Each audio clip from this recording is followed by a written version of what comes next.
एक वर्ष के कार्यकाल में हुआ है चौमुखी विकास। डॉक्टर MP आर्य। बरेली से हसीन दानिश की रिपोर्ट।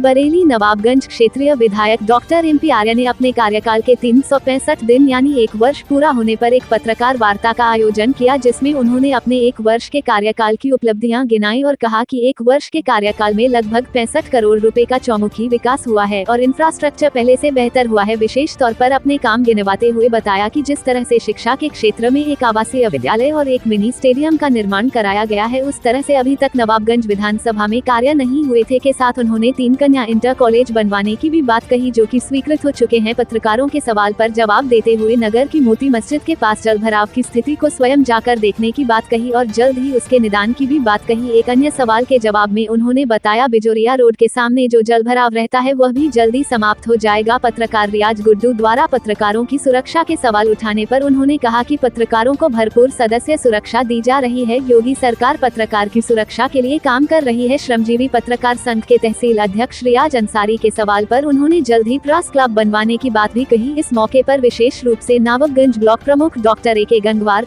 भदपुरा ब्लॉक प्रमुख रविशंकर गंगवार, मंडल अध्यक्ष शशि कपूर, मंडल अध्यक्ष मनोज शर्मा, मंडल अध्यक्ष सरजू गंगवार, पूर्व ब्लॉक प्रमुख विनोद दिवाकर जी, किसान मोर्चा जिला अध्यक्ष रामपाल गंगवार, विधायक प्रतिनिधि बबलू गंगवार, विधायक प्रतिनिधि रोहित गंगवार, विक्की गंगवार, राजीव गंगवार, उमाकांत जोशी, अनुपम पंडित, विचित्र शंखनाद आदि लोग उपस्थित रहे। मैंने भी उसमें प्रयास किया, लेकिन माननीय मुख्यमंत्री जी से सीधे मेरी बात हुई है इस मामले को लेकर के। चूंकि हम इसके लिए गरीब फॉर्म की बात करते हैं, गरीब का जो फॉर्म है वो सीड प्रोडक्शन का फॉर्म है और इसलिए वहां पर कृषि विश्वविद्यालय बनाया जाना संभव नहीं है।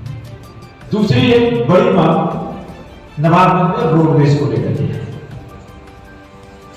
रोडवेज का मैं बता दूं आपको, मैंने माननीय मुख्यमंत्री जी से भी बात की है, परिवहन मंत्री जी से भी बात की है। तो जो पुराना रोडवेज है इसको मतलब दोबारा से सक्रिय नहीं किया जा सकता, इसको निष्प्रयोजक घोषित किया जा चुका है।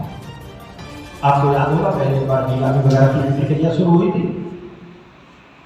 तो मैंने कहा कि भाई एक समुचित जगह लेकर के रोडवेज बनवाया जाए और इसके लिए मेरी पसंद रही SDM साहब का जो आवास है इसके ठीक सामने की तरफ भी उस जगह को मैंने प्रपोज किया है और जिसे परिवहन विभाग ने भी राजस्व विभाग ने भी समुचित पाया है और इसके लिए प्रक्रिया शुरू हो गई है। माननीय परिवहन मंत्री के यहाँ से, मुख्यमंत्री जी के यहाँ से पत्र आ गया है और वो पत्र मैंने DM को फॉरवर्ड कर दिया है और जमीन के एक्सचेंज की प्रक्रिया शुरू होगी। मतलब विभाग में जाने के बाद अभी शुरू नहीं हुई है, ये भी आपको बता दूं। तो ये प्रक्रिया जारी है। मेरा प्रयास है कि वहां पर रोडवेज बस स्टेशन बन जाए।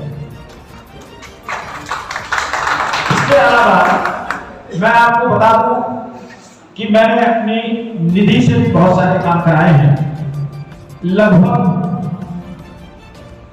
ये जो हाई मास्ट लाइट है एक आपके बाहर भी लगी हुई है थोड़ी सी, इस तरह की 95 हाई मास्ट लाइट क्षेत्र में लगाने का काम शुरू किया है, जिनमें से अभी तक केवल 51 लगी है, बाकी स्वीकृत हो गई है, लगने का प्रक्रिया चल रही है।